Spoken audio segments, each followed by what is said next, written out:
This year I'm presenting my virtual reality cinematic experience called Floating with Spirit. The question that I want to give to the viewer is, how do you keep a relation with your loved ones that have passed away? That can be done for each of us in a different way, and it transforms through time. It's more a question than an answer, what I aim to give to the viewer, and as well a certain calmness that it doesn't need to be a painful experience to think about our loved ones that have passed away.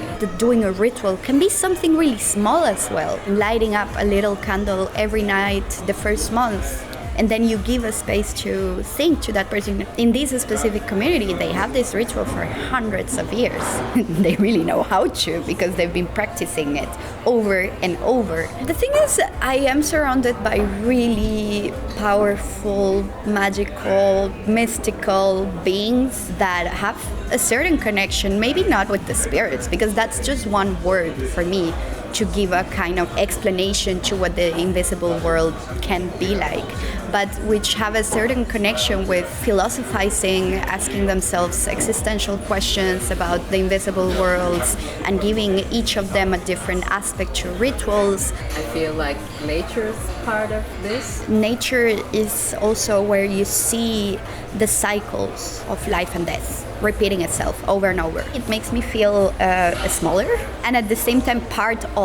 I see it as well in nature, in animals, in the water, in the mountain, in mushrooms. That gives a different perspective. And at the same time, from the Mazatec community point of view, is that the ancestors live in the places where they used to love to go.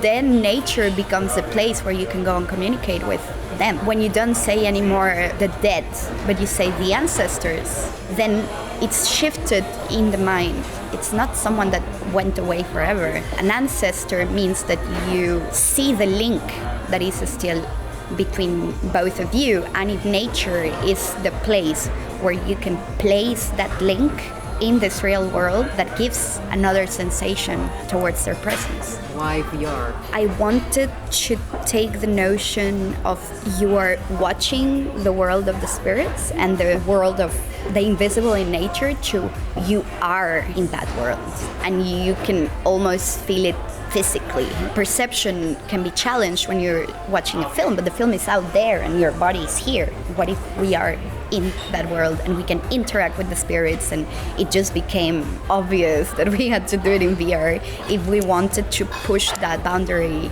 of what is the real and what is not. Virtual reality does something really strange with your brain. For people that are watching VR for the first time, it's always like a complex sensation to deal with. You know it's not real, but your brain thinks it is, and then you don't see your body, but your body is still here. We want to spark curiosity. How can I look at things differently? And at the same time, spark curiosity of technology. If I watched the VR for the first time and I felt this way, what would happen if I watch another one?